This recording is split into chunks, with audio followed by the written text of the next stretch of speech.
కావాలని వేమిరెడ్డి ప్రభాకర్ రెడ్డి గారిని ఎంపీగా, వేమిరెడ్డి ప్రశాంత్ దళిత సమర సంకారాల కార్యక్రమానికి ముఖ్య అతిథిగా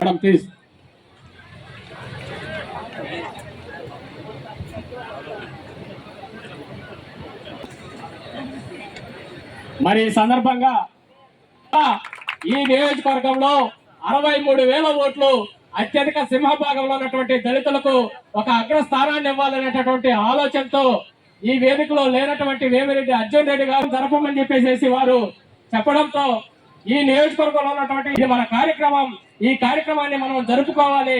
మనకు ప్రతిస్తాను. ఏదైతే ఈ నియోజకవర్గంలో ఉన్నటువంటి 83 గ్రామ పంచాయతీల్లో నేను తిరిగినప్పుడు నేను సూటిగా అడుగుతా ఉన్నాను. దమనకాండ కావచ్చు, దేశంలోనే 3వ స్థానంలో ఉన్నటువంటి రాష్ట్రం ఈ రోజు ఆంధ్రలో మన యొక్క కోవూరు నియోజకవర్గ అసెంబ్లీ అభ్యర్థిగా వారు మరియు వారి గుర్తించాం. వాటన్నిటిని సమరికి సమయాభావం సమరికి వివరించలేకపోతున్నాం. వాటన్నిటిని మీకు థ్యాంక్ యూ గారు.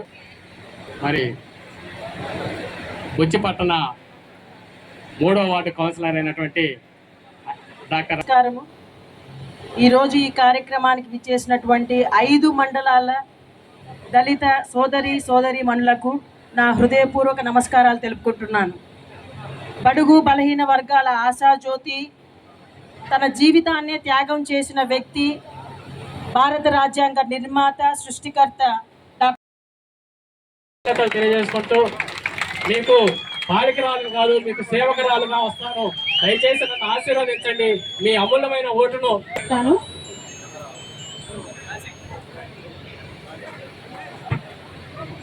నేను సంబంధించి ఒక్క పని కూడా ప్రసన్న కుమార్ రెడ్డిని మమ్మల్ని చేయలేదు.